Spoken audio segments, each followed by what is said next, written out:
ವೀಕ್ಷಕರಿಗೆಲ್ಲ ನಮಸ್ಕಾರ. ಸ್ವಯಂ ಕಲಿಕೆ ಅಭಿಮಾನಿಗಳಿಗೆ ಸ್ವಾಗತ. Welcome to the family, welcome to Anu ಸ್ವಯಂ ಕಲಿಕೆ. ನೋಡಿ ಕಲಿ ಸ್ನೇಹಿತರೆ, ಇವತ್ತಿನ ದಿನ ಯಾವ ರೀತಿ ತುಂಬಾ ಸುಲಭವಾಗಿ ಖಾರ ಬೂಂದಿ ಮನೇಲೆ ಮಾಡ್ಕೊಳ್ಳೋದು ಅಂತ ಹೇಳ್ಕೊಡ್ತೀನಿ. ಇಟ್ಸ್ ಸಿಂಪಲ್ ವಿಡಿಯೋ, ತುಂಬಾನೇ ಈಸಿ. 10ರಿಂದ 15 ನಿಮಿಷಗಳಲ್ಲಿ ನೀವು ಖಾರ ಬೂಂದಿ ತಯಾರಾಗುತ್ತೆ. ಎಸ್ಪೆಷಲಿ ಬಿಸಿಬೇಳೆ ಬಾತ್ಗೆ ಅಥವಾ ಬೇಳೆ ಸಾಂಬಾರ್ಗೆ ಜೊತೆಲಿ ಸೈಡ್ಸ್ ಗಿದ್ರಂತೂ ಆಹಾ, ತಿನ್ಲಿಕ್ಕೆ ಏನ್ ಮಜಾ ಅಂತೀರಿ. ಸೊ ಬನ್ನಿ ಮಾಡೋದು ಹೇಗೆ ಅಂತ ನೋಡ್ಕೊಳ್ಳೋಣ. ಮೊದಲನೇದಾಗಿ 1 ಕಪ್ನಷ್ಟು ಕಡಲೆ ಹಿಟ್ಟು ತೆಗೆದುಕೊಂಡಿದ್ದೀನಿ. ಧನಲಕ್ಷ್ಮಿ ಅಥವಾ ಭಾಗ್ಯಲಕ್ಷ್ಮಿ ಅಂತ ಏನ್ ಹೇಳ್ತೀವಿ ಆ ಬ್ರ್ಯಾಂಡ್ದು, ಅದು ತುಂಬಾನೇ ಚೆನ್ನಾಗಿದೆ. ನಂತರ ಅದೇ ಕಪ್ ಮೆಷರ್ಮೆಂಟ್ ಅಲ್ಲಿ 1/4 ಕಪ್ಗಿನ್ನ ಸ್ವಲ್ಪ ಕಡಿಮೆ ಅಕ್ಕಿ ಹಿಟ್ಟು. ಆನಂತರ ಕಡಲೆ ಬೀಜ, ಬೆಳ್ಳುಳ್ಳಿ ಒಂದು 5ರಿಂದ 8 ಎಸಳು, ಖಾರ 1 ಟೀ ಸ್ಪೂನು, ಅರಿಶಿನ 1/4 ಟೀ ಸ್ಪೂನು, ರುಚಿಗೆ ತಕ್ಕಷ್ಟು ಉಪ್ಪು, ಗೋಡಂಬಿ ಇಲ್ಲಿ ಒಂದು 20 ತೆಗೆದುಕೊಂಡಿದ್ದೀನಿ. ಗೋಡಂಬಿ ಹಾಕಿದ್ರೆ ಚೆನ್ನಾಗಿರುತ್ತೆ. ಆನಂತರ ಉರ್ಗಡ್ಲೆನೂ ಅಷ್ಟೇ ಒಂದು 2 ಟೇಬಲ್ ಸ್ಪೂನ್ ಅಷ್ಟು ತೆಗೆದುಕೊಂಡಿದ್ದೀನಿ. ಆನಂತರ ಇಲ್ಲಿ ಒಂದು 2 ಕಡ್ಡಿಯಷ್ಟು ಕರಿಬೇವನ್ನ ತೆಗೆದಿಟ್ಕೊಂಡಿದ್ದೀನಿ. ಆನಂತರ ಹಿಂಗು. ಸೊ ಹಿಂಗ್ ಹಾಕೋದ್ರಿಂದ ಡೈಜೆಷನ್ ಕೂಡ ಚೆನ್ನಾಗಾಗುತ್ತೆ. ಮೇನ್ ಏನಕ್ಕಪ್ಪ ಹಿಂಗ್ ಹಾಕ್ತಾ ಇದೀವಿ ಅಂದ್ರೆ, ಕಡಲೆ ಹಿಟ್ಟು ನಮ್ಮ ದೇಹದಲ್ಲಿ ಗ್ಯಾಸ್ ಉತ್ಪತ್ತಿ ಮಾಡುತ್ತೆ. ಅಸಿಡಿಟಿ ಆಗ್ಬೋದು ಅಥವಾ ಅಜೀರ್ಣ ಆಗ್ಬೋದು, ಅದಕ್ಕೋಸ್ಕರ ಹಿಂಗ್ ಯೂಸ್ ಮಾಡಬೇಕು ಸ್ನೇಹಿತರೆ. ಆನಂತರ ಮಾಡ್ಲಿಕ್ಕೆ ಎಣ್ಣೆ. ಮೊದಲನೇದಾಗಿ ಸ್ನೇಹಿತರೆ, ಒಂದು ಬೌಲ್ ತೆಗೆದುಕೊಂಡು 1 ಕಪ್ ಕಡಲೆ ಹಿಟ್ಟನ್ನು ಹಾಕೊಳ್ತಾ ಇದ್ದೀನಿ. ಆನಂತರ ಸ್ವಲ್ಪ ಅಕ್ಕಿ ಹಿಟ್ಟು, ನಿಮ್ಮ ರುಚಿಗೆ ಅನುಸಾರವಾಗಿ ಉಪ್ಪನ್ನ ಹಾಕೋಬೇಕಾಗತ್ತೆ. ಆನಂತರ ಅರಿಶಿನದ ಪುಡಿ, ಕೆಮ್ಮೆಣಸಿನಕಾಯಿ ಪುಡಿ, ಒಂದು 1/4 ಟೀ ಸ್ಪೂನ್ಗಿನ್ನ ಕಡಿಮೆ, ಒಂದು 2 ಚಿಟಿಕೆ ಅನ್ಕೊಳ್ಳಿ ಸೋಡಾ ಹಾಕೊಂಡಿದ್ದೀನಿ. ಅಡಿಗೆ ಸೋಡಾ ನಾವೇನ್ ಯೂಸ್ ಮಾಡ್ತೀವಿ ಅದೇ ಸೋಡಾ. ಆನಂತರ ಇಂಗು ಅಷ್ಟೇ ಒಂದು 2 ಚಿಟಿಕೆ ಅಷ್ಟು ಹಾಕಿದ್ರೆ ಸಾಕಾಗುತ್ತೆ ಸ್ನೇಹಿತರೆ. ಈಗ ಹಾಗೆ ಡ್ರೈನ ಒಮ್ಮೆ ಮಿಕ್ಸ್ ಮಾಡ್ಕೊಳ್ಳೋಣ ಸ್ನೇಹಿತರೆ. ನೆನಪಲ್ಲಿರಲಿ, ಯಾವುದೇ ಕಾರಣಕ್ಕೂ ಹಾಗೆ ನೀವು ಕಲಸ್ಬಿಟ್ಟು ನೀರು ಹಾಕ್ಬಿಟ್ಟು ಕಲಸ್ಲಿಕ್ಕೆ ಹೋಗ್ಬೇಡಿ. ಏನಾಗ್ಬಿಡುತ್ತೆ ಅಂದ್ರಪ್ಪ, ಉಪ್ಪು ಒಂದು ಕಡೆ ಖಾರ ಒಂದು ಕಡೆ ಆಗ್ಬಿಡುತ್ತೆ. ಸೊ ಈಗ ಸ್ವಲ್ಪ ನೀರು ಹಾಕೊಳ್ತಾ ನೀಟಾಗಿ ಕಲಸ್ಕೊಳ್ಳೋಣ. ದೋಸೆ ಹಿಟ್ಟಿನ ಅದಕ್ಕಿಂತ ಸ್ವಲ್ಪ ತೆಳುಗಿರಬೇಕು ಕನ್ಸಿಸ್ಟೆನ್ಸಿ. ಆನಂತರ ಮುಖ್ಯವಾದ ಅಂಶ ನೆನಪಲ್ಲಿರಲಿ, ಯಾವುದೇ ಕಾರಣಕ್ಕೂ ಲಂಪ್ಸ್ ಇರಬಾರ್ದು, ಅಂದರೆ ಗಂಟುಗಳಿರಬಾರ್ದು. ಗಂಟಿದ್ರೆ ಚೆನ್ನಾಗಿ ಬರೋದಿಲ್ಲ. ನೋಡಿ ಈ ಕನ್ಸಿಸ್ಟೆನ್ಸಿಲಿ ಇರಬೇಕು. ನೋಡಿ ಮಾಡಿ ಕಡಲೆ ಹಿಟ್ಟನ್ನ ತೆಗೆದುಕೊಳ್ಳಿ. ಆನಂತರ ನಾವು ಬೂಂದಿ ಹಾಕ್ಲಿಕ್ಕೆ ನೋಡಿ, ನಾನು ಒಂದು 3ರಿಂದ 4 ಇಲ್ಲಿ ಡಿಸೈನ್ಸು ಪ್ಯಾಟ್ರನ್ಸ್ ತೋರಿಸ್ತೀನಿ. ನೋಡಿ ಈ ರೀತಿ ಒಂದು ಸಿಗುತ್ತೆ. ಸೊ ಇದನ್ನು ಇದ್ರ ಒಳಗಡೆ ಹಾಕಿಬಿಟ್ಟು ತಿರುಗಿಸ್ಕೊಬೋದು. ಅದು ಸಿಕ್ಕಿಲ್ಲ ಅಂತ ಅಂದರೆ ನೋಡಿ ಇನ್ನೊಂದು ಆಪ್ಷನ್ ಇದಿದೆ. ಸೊ ಇದಿದ್ರೆ ನಿಮ್ಮ ಮನೇಲಿ ಅದನ್ನು ಯೂಸ್ ಮಾಡ್ಕೊಳ್ಳಿ. ಇಲ್ಲ ಅಂದರೆ ಈ ಜಾಲರಿ ಈ ಥರ ಬರುತ್ತೆ ನೋಡಿ, ಸೊಪ್ಪು ಸೋರಾಕ್ತೀವಲ್ಲ ಆ ಜಾಲರಿ, ಅದನ್ನು ಯೂಸ್ ಮಾಡ್ಕೋಬೋದು. ಅದು ಸಿಕ್ಕಿಲ್ಲ ಅಂತ ಅಂದರೆ ಎಣ್ಣೆಲಿ ಪೂರಿ ಕರಿತೀವಿ ನೋಡಿ, ಆ ಥರ ಕೈ ಬರುತ್ತಲ್ಲ, ರೊಟ್ಟಿ ಕೈ ಅಂತ ಹೇಳ್ತೀವಿ, ಅದನ್ನು ಯೂಸ್ ಮಾಡ್ಕೋಬೋದು. ಆನಂತರ ಸೌಟ್ ಬೇಕು. ಸೌಟ್ ಏನಕ್ಕಪ್ಪ ಅಂದರೆ ಈ ರೀತಿ ಎತ್ತಿ ಅದರೊಳಗಡೆ ಬಿಡಲಿಕ್ಕೆ.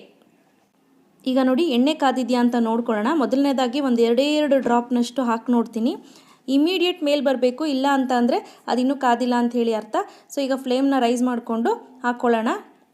ನೋಡಿ ಕನ್ಸಿಸ್ಟೆನ್ಸಿ ಇನ್ನೊಮ್ಮೆ ತೋರಿಸ್ತೀನಿ ಯಾವ ರೀತಿ ಇದೆ ಅಂತ. ಈ ರೀತಿಯೇ ಇರಬೇಕು. ನೆನಪಲ್ಲಿರಲಿ, ಗಟ್ಟಿ ಮಾಡ್ಕೊಳ್ಳಿಕ್ಕೆ ಹೋಗಬೇಡಿ ಯಾವುದೇ ಕಾರಣಕ್ಕೂ. ಗಟ್ಟಿ ಆಯಿತು ಅಂದರೆ ಚೆನ್ನಾಗಿ ಬರೋದಿಲ್ಲ.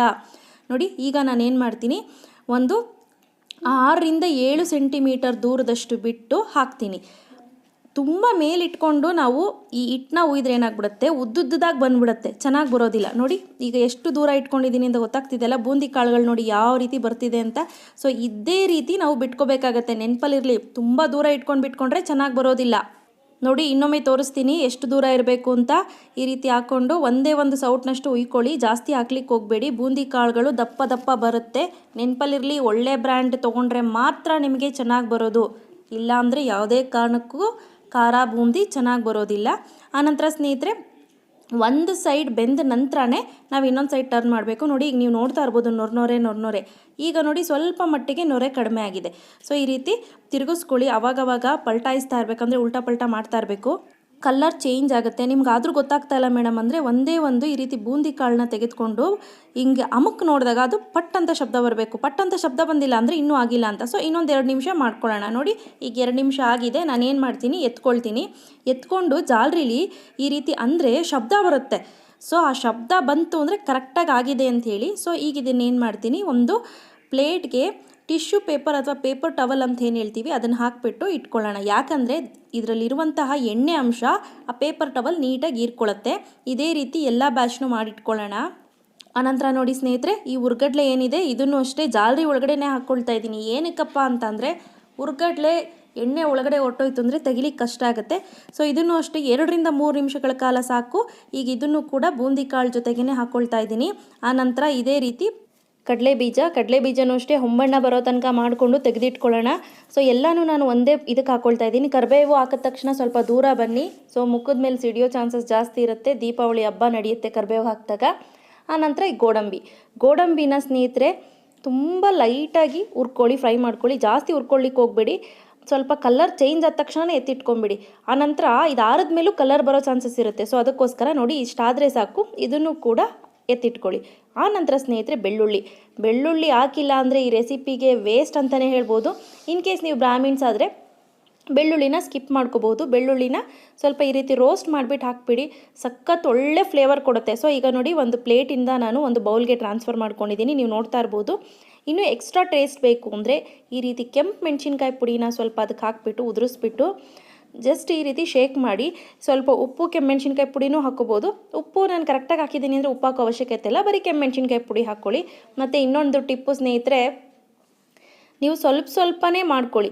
ಸೋಡಾ ಹಾಕಿರೋದ್ರಿಂದ ಲಾಸ್ಟಲ್ಲಿ ಎಣ್ಣೆ ಕುಡಿಯೋ ಚಾನ್ಸಸ್ ಇರುತ್ತೆ. ಸೊ ಅದು ಸ್ವಲ್ಪನೇ ಮಾಡ್ಕೋಬೇಕು. ಆನಂತರ ಕರಿಬೇವನ್ನ ಬೇಕಂದರೆ ನೀವು ಕ್ರಷ್ ಕೂಡ ಮಾಡಿ ಹಾಕ್ಕೊಳ್ಳಿ. ನೋಡಿದ್ರಿ ಅಲ್ವಾ ಇವತ್ತು ನಾನು ಕೊಟ್ಟಂಥ ಮಾಹಿತಿ ಖಾರ ಬೂಂದಿ ರೆಸಿಪಿ ನಿಮಗೆಲ್ಲರಿಗೂ ಇಷ್ಟ ಆಗಿದೆ ಅಂತ ಭಾವಿಸ್ತೀನಿ. ಇಷ್ಟ ಆಗಿದ್ರೆ ಲೈಕ್ ಬಟನ್ ಹಿಟ್ ಮಾಡಿ, ಇನ್ನೂ ಇಷ್ಟ ಆಗಿದ್ರೆ ಶೇರ್ ಮಾಡಿ. ಗೊತ್ತಲ್ವ ನನ್ನ ಚಾನಲ್ ಹೆಸರು ಸ್ವಯಂ ಕಲಿಕೆ ನೋಡಿ ಕಲಿ. ಮತ್ತಷ್ಟು ಈಸಿಯಾಗಿ ಇಂಟ್ರೆಸ್ಟಿಂಗ್ ವಿಡಿಯೋ ಒಂದಿಗೆ ಮುಂದಿನ ಸಂಚಿಕೆಯಲ್ಲಿ ಭೇಟಿ ಆಗ್ತೀನಿ. ಟಿಲ್ ದೆನ್ ಟೇಕ್ ಕೇರ್, ಬಾಯ್.